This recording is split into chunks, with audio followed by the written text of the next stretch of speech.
নমস্কার সবাইকে, রূপালী এগ্রোর আরেকটা নতুন পর্বে আপনাদের সকলকে স্বাগত জানাই।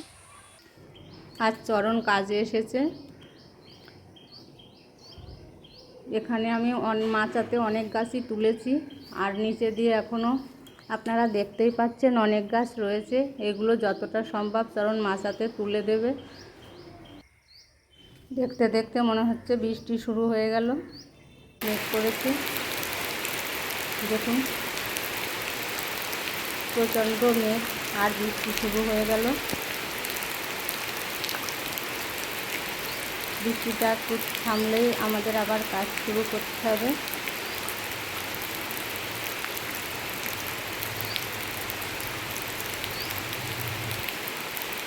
এই বৃষ্টিতে ভিজলে আবার জ্বর আসতে পারে, তাই আমরা একটু ঘরের দিকে চলে আসবো।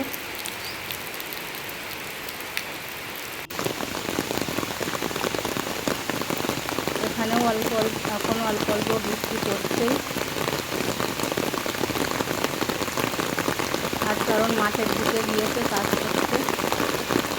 ওদিকে গাছে থেকে কলার পাতা কেটে ছাগলকে খাওয়াতে হবে।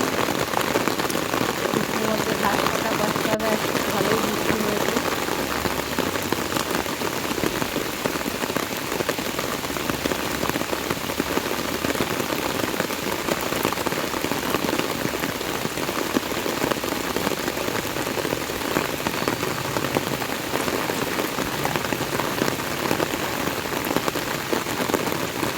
কারণ এবার মাঠের থেকে চলে আসছে, দেখি মাঠ থেকে তুলতে নিয়ে আসলো।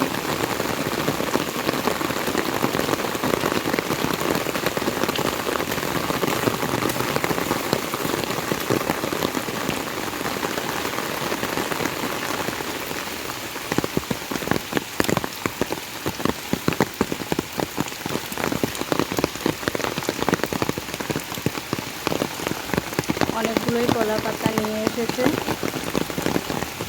আজ সারাদিনে ছাগলের খাবার হয়ে যাবে। আর এদিকে ব্যাগে করে কাঁচকলা এনেছে। একটা কাঁচকলার কাঁদি ছিল, কাঁচকলাটা মোটা আর বড় হয়ে গেছিল, নিয়ে এসেছে। এবার ও কিছু খাবে, কিছু খেয়ে বাড়ি যাবে।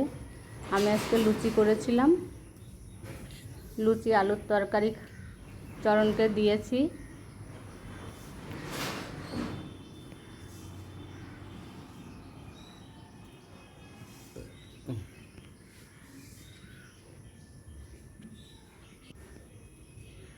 তাহলে আজকে কি কাজ করবা চরণ?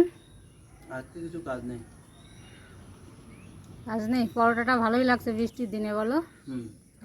গরম গরম ভাজলাম এখন তেলে।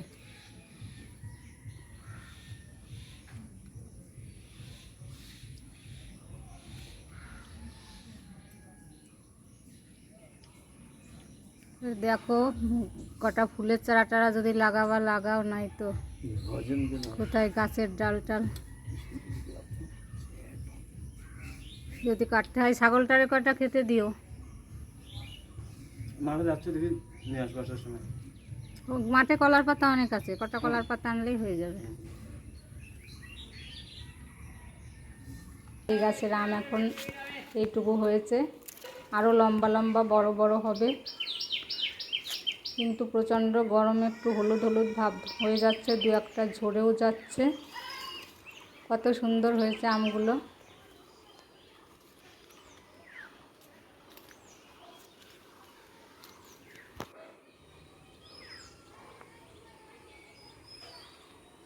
এখন আম সব শেষ হয়ে যাচ্ছে, আবার ছোটো আম খুব ভালো লাগে খেতে। ভিডিওটা আর আজ বড় করব না, এখানে শেষ করছি। আগামী পর্বে আবার দেখা হচ্ছে। সবাই আমার সাথে থাকবেন, আর এত সময় আমার সাথে থাকার জন্য সকলকে অসংখ্য ধন্যবাদ।